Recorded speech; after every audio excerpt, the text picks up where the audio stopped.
Hey, what are your cybersecurity blind spots?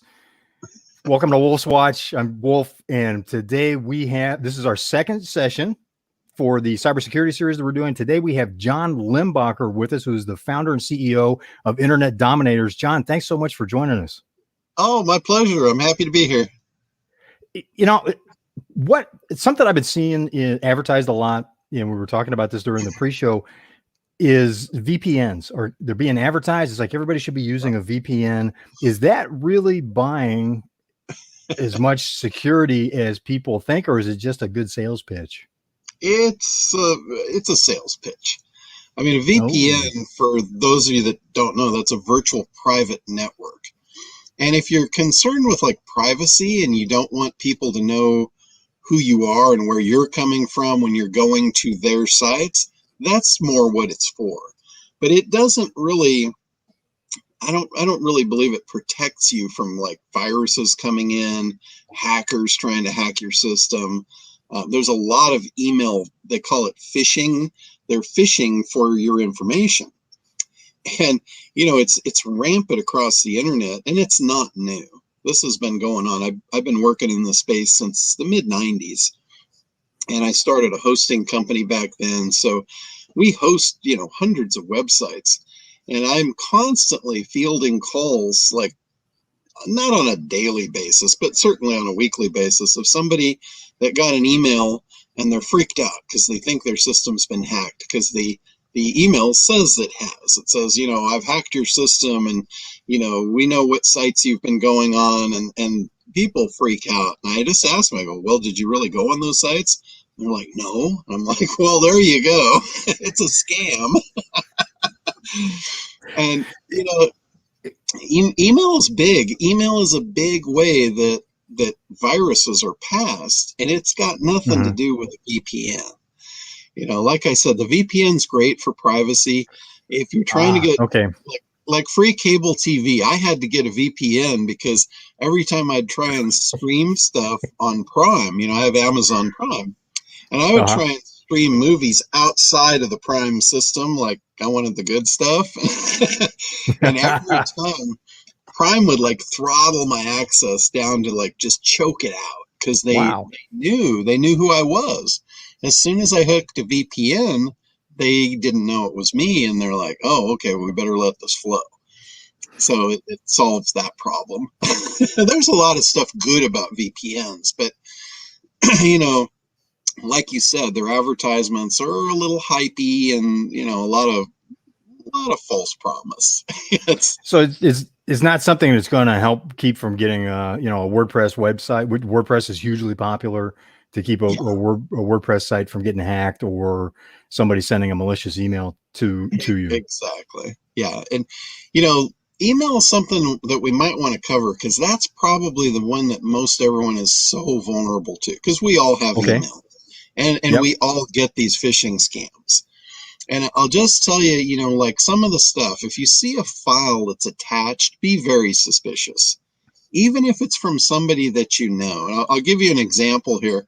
I had a client, I was building his e-commerce site, and he was sending me like 10 emails every hour, and each one of them had like 5 files attached to it, because he was sending me his product information. And I got in the habit of just click, download, because I knew him. I knew what he was sending me. Click, download. And then all of a sudden, about halfway through the day, I'm in this mode of like, I'm just operating on autopilot. And I clicked one, and all of a sudden my computer did something weird, and I'm like, oh shit. And I looked at the file. Oh, no. And it was not an image file, and it was an executable file. It ended in exe, and I'm like, oh my God, what is this? And I called him, and he said, oh, dude, I'm so sorry. He said, my computer just got hacked, and it's sending these links out to everybody. And I'm like, oh, geez. Great. And it was a bad one. I mean, I had to actually call a security company, and they had to go through my computer, and it was a very aggressive thing, and it was hard to get rid of. Wow. Yeah, that's what I was going to ask. What do we do if something like that happens? What's the solution, or is there a solution? there are computer IT guys that specialize in fixing that stuff when it gets into your computer. I'm not that guy. Mhm. I call one of those guys when that kind of thing happens because they know what to do. I mean, I watched as they did it, and it was amazing the depth that they had to go to unroot that thing and get it out of there. It went into all kinds of files. It created all kinds of things that they had to get rid of everything. Hey, I want to give a quick shout out to Ken Walls, who joined us. Ken, thank you for being part of the conversation. Ken Walls is known as the king of live stream. Oh, cool. All right. And he's responsible for me getting started using StreamYard and beginning doing a lot of live streaming during the Great Shutdown. And it's always great to have him along on a conversation. Ken, thank you so much. Yeah, very cool. So that's executable emails are a disaster. You don't ever want to click on that stuff. Also, a lot of the Microsoft files like Word documents, Excel spreadsheets, PowerPoint, there's a lot of ways that hackers can embed executable files into those. So when you open it, it triggers an executable file to be opened as well.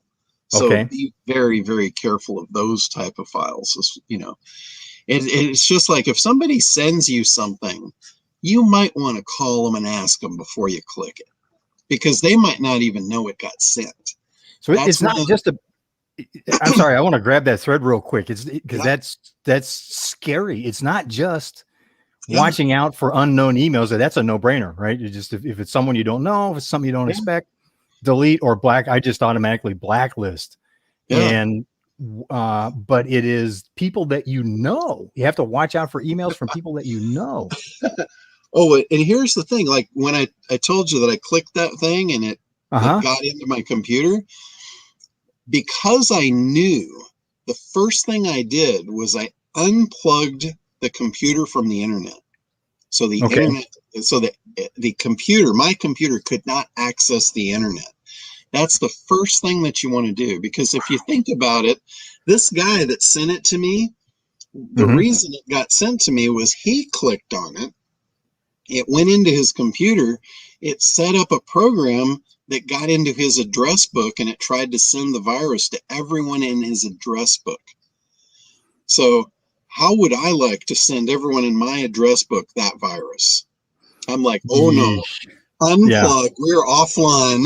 We are not going to do that. Oh my gosh. So here's something from Ken. Thank you, Ken Walls, for this. Yep, that's why I uploaded and opened from Google Docs. That's a nice strategy. Yeah. The other thing too is you can load antivirus software on your computer. There's a lot of different brands of it. Avast is the one that I use. That's pretty good, and it typically pre-scans things before they come down, and it will give you warnings on stuff. And so it'll grab it mid download and go, you really want this? Here's what we're seeing. Yeah, exactly. Because here's another thing I've seen too on free sites, and I just had this happen this week. I downloaded a YouTube video, or I wanted to download a YouTube video because the video I had was a monster. I couldn't upload it to anything. So what I did, I uploaded it to YouTube. I let YouTube compress it for me, which they do really well. And then I wanted to download it from YouTube. Well, there's sites that will allow you. They have a utility to download YouTube videos. So I went to one of them, and it was free, and it's really cool. But they had ads on the site, and they disguised the ads as click here to download your video. So I clicked it thinking this was the program I was using, and it was not. It was an ad that was popped up above the real download button. And that thing tried to infect my computer. And I'm like, oh, you got to be kidding me. So be very, very careful when you're clicking on stuff on the internet. Make sure you know what you're clicking on. Make sure you've got antivirus software that will help you, identify that stuff before it's too late. They'll block it. They like quarantine it, and they won't allow it into your computer until you say, okay, yeah, it's good. Let it through. Well, and not all antivirus software is made equal either. Got another comment from Ken. He points out, it doesn't always catch the new stuff, which was That's something correct. Verizon's annual research report on cyber threats pointed out. It takes like 281 days on average to get from when it is. And thank you for sharing, Ken. I appreciate that.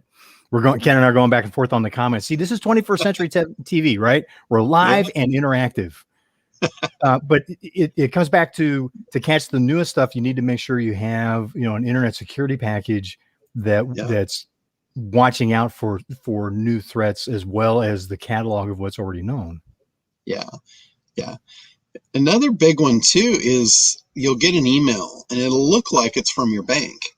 I bank at Chase, so I'll get these Chase emails and it's got the Chase logo. It looks like it's from Chase even. And when you roll over the link, it'll say, click here to log in to check your private messages. It'll say you've got a new private alert. And then the button. So when you roll over the button, look in the very lower left-hand corner of your internet window, your email reader, and it will show you where that link is going to take you prior to you clicking on it. And I bet you it's not chase.com. It's probably something weird.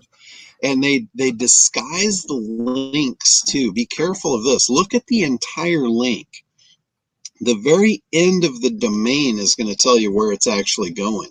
Like they'll have, I've seen this, it'll be chase.com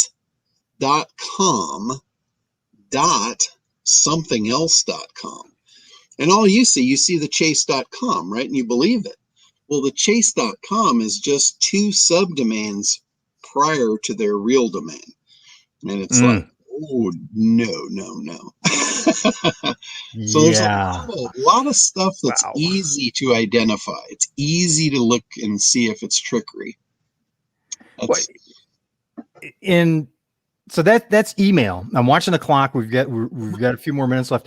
Wanted to ask, because you'd mentioned WordPress, and websites in general, because everybody, we all have to have some sort of web presence online.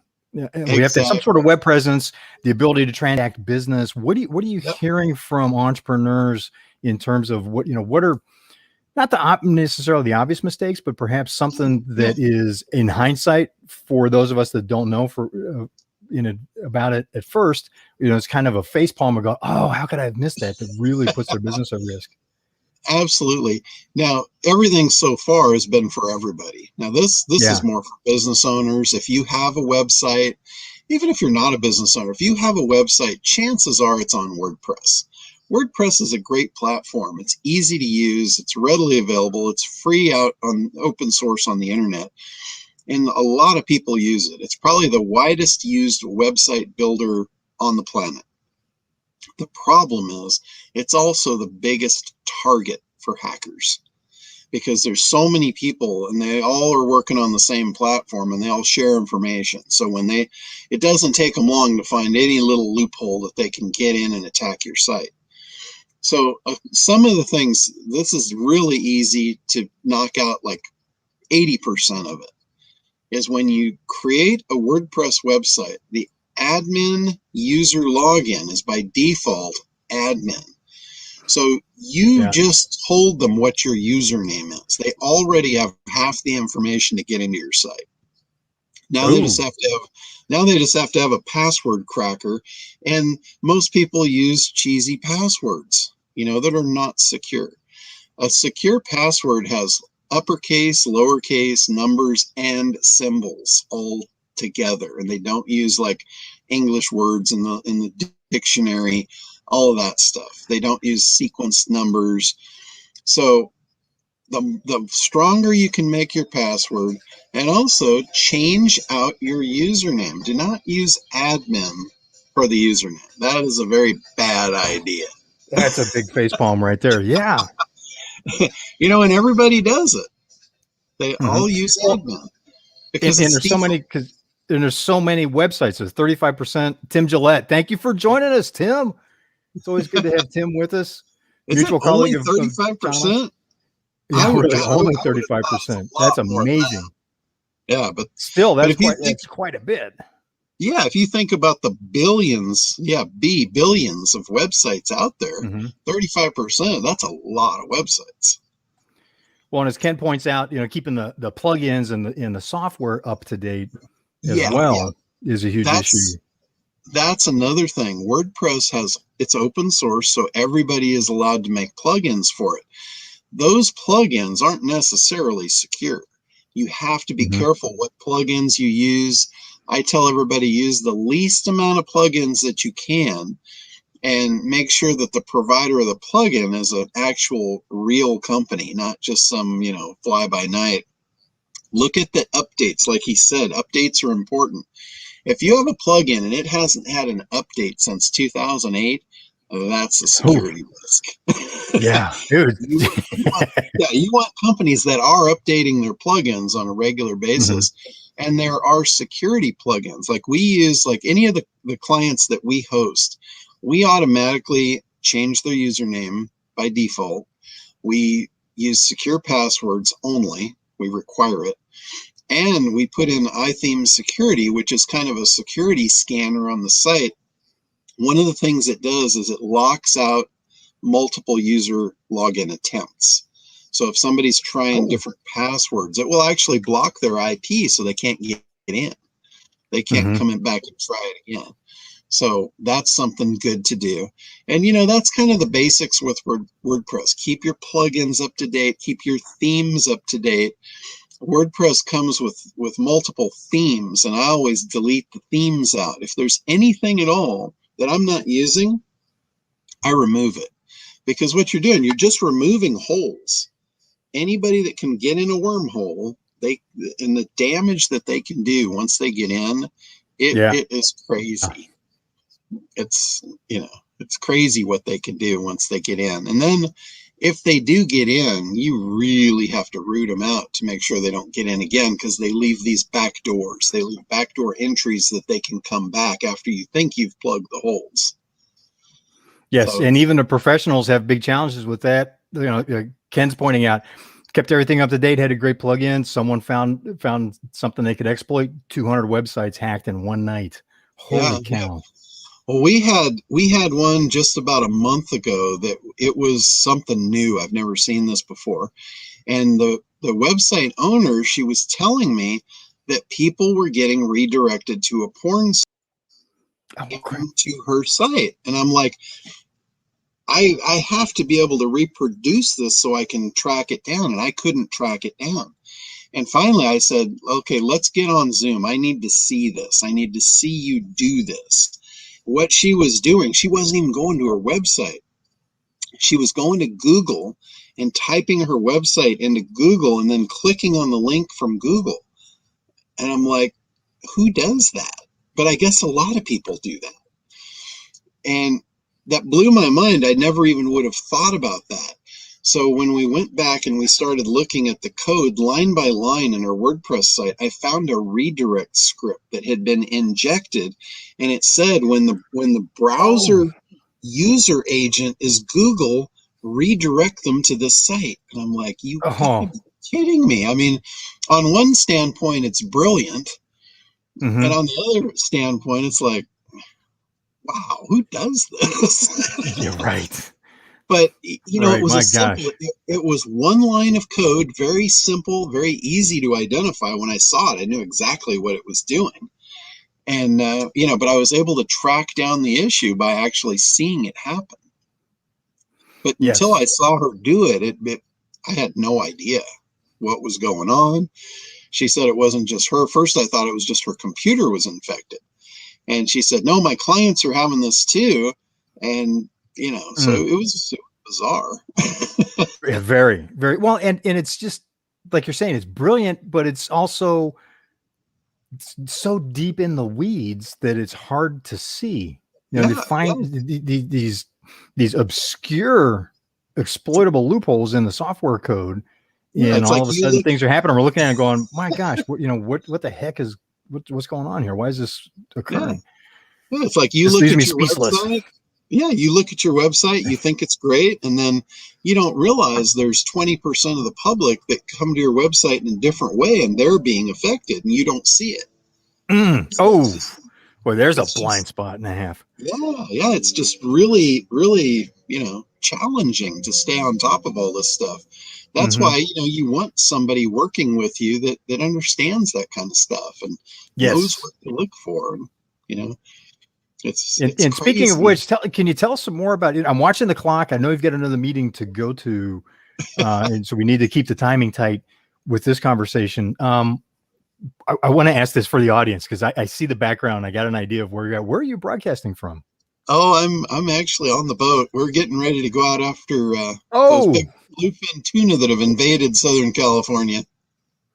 going for the big bluefin tuna. I am envious. Oh yeah, So you're they're actually just live streaming from your boat. from the boat. Yep, I'm on a 55 Oh, foot Hatteras right now. nice. Nice. Pretty cool. So we need to arrange a fishing trip to talk more about so we can Oh, talk more about the internet. Yeah, that's it. absolutely. It doesn't take much to sign up for a fishing trip for me. Like that. Get a I few don't. people together and go out for some big game and talk business, talk shop. Absolutely, it's like this is going to be an incredible season too. They outlawed the net wrapping boats, the ones they call purse seiners, the first time I think in my lifetime. So all these fish are up here and nobody's wrapping them commercially. So for the sport fishermen like me, that's like a dream Oh, come true. yeah. Big game's back in Southern California. Yeah, usually as soon as they get up here, those boats wrap them and they take the majority of the school and they leave us the scraps. Well, we got Oh the whole man. herd this year. Woody Blogman. Woody, thanks for joining the conversation. Had a can of tuna last night. Oh yeah. Oh, bring me back a can of tuna. There you go. Oh, that's Sounds like cool it's going to be stuff. more like a big slab of tuna, though, It with what will you're going be after. big shoulder slabs. Nice, nice. So all of this, or this whole conversation that we've had, is really based on your experience in running Internet Dominators. Can you tell us some more about Sure. Internet Dominators? I mean, just the whole online space has become so complicated with compliance issues, building websites, security being a massive thing that we're all focused on right now because there's so many reports of cyber hacks and just major disruptions. Yeah, What's yeah. happening with Internet Dominators? Well, we've been in the business since the mid '90s, and we started off in the web hosting business and the web development business, and we built thousands of websites over the years.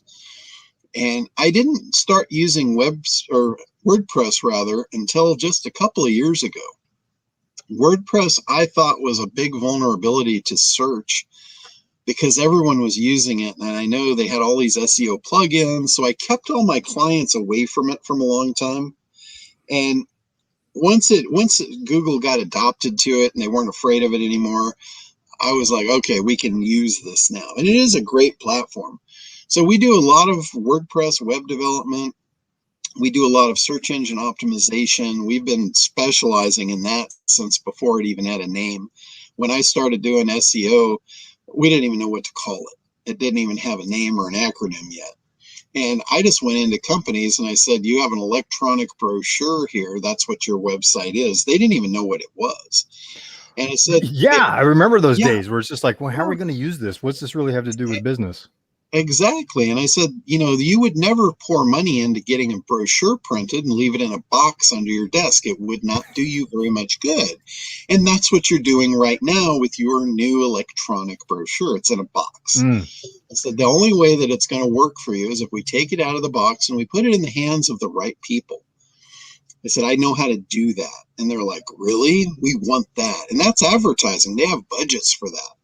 So, doing the SEO business with companies was a really easy thing to do back when I got started. And it still is because those companies need new customers. And search is it's like the ultimate traffic. It's almost like being in the right place at the right time. Because if you think about it, when your customer's looking for you, that's when you want to show up. And that's what search is. That's what SEO is. It's optimizing you to have Google put you at the top when your ideal prospect searches for you, with different keywords. They're looking for something to solve a problem. And Google is basically endorsing you and saying, here's the one I recommend. So it's like, talk about word of mouth advertising on steroids. That's the new word of mouth is Google. You don't ask your neighbors anymore where to get stuff, right? Those days are gone. You don't pick up the yellow pages. Those days are gone. What are yellow pages? Yeah, exactly. Most people don't even know what that is now. It's like, really? Next thing you're going to tell me there used to be boxes with phones stationed all over around the. Yeah, exactly. But, it's the reality of the world we live in. When you need something, where do you go? You go to Google. And the companies that take advantage and leverage that are making a lot of money. They're doing what they've always done. They're advertising. They're doing, like, I created a program that shows people how ad agencies work for big companies, what they do, how they create a marketing protocol. And the biggest thing about it is they figure out who the audience is, the most profitable target market. They get to know them really well with a lot of analysis. And I call the program ACT. The A is for analysis. That's the first piece of the puzzle. Then once they know that prospect inside and out, they know everything about them. They know their desires, their wishes, their fears, all of that. Then they go into the C part of ACT, which is creation. They create a marketing message that grabs that person's attention. That's the key thing. You got to grab their attention, and then immediately you go into seducing their heart with the promise of their desired outcome. The next thing is you have to convince the head. So you seduce the heart, convince the head. That's all in the creation process in the ACT program. And then once you have that message dialed in, then you take it to the right people, and that's the traffic. That's the ACT, analysis, creation, traffic. And that's how the big boys do it. They're very successful, and they always have been because they follow that protocol. So even before we get online, there's all this work that has to be done in order to properly leverage, any marketing media, any type of brochure, if you will, especially the internet. Exactly. Business doesn't just happen. Successful business is highly engineered. Very rarely. Wait a minute. You mean I've got all this into it? I mean, I've got all this other work that I just thought if I went online and started talking, the people would flock to me. Oh no. No, you got to know who you're talking to and what they want to hear and bring it to them. That's that. I mean, in a nutshell, that's what it is. And that's where, that's kind of where the internet dominators, I allow people to actually dominate the space by that understanding. So that's a lot of what's behind the name. A lot of people see our logo and it's the all-seeing eye and they kind of freak out. They're like, oh God, he's Illuminati. And I'm like, well, the all-seeing eye is about seeing the future and taking advantage of it. Okay. Okay. I chuckle because I appreciate your, as you're watching this, I've gotten to know John over several years now. We've spent a lot of time together at live events and hanging out, and I appreciate your sense of humor. So the all-seeing eye, I get it from a humor standpoint, but that's also a great way to represent how marketing, how the internet is about being able to see everything that's going on, the opportunities.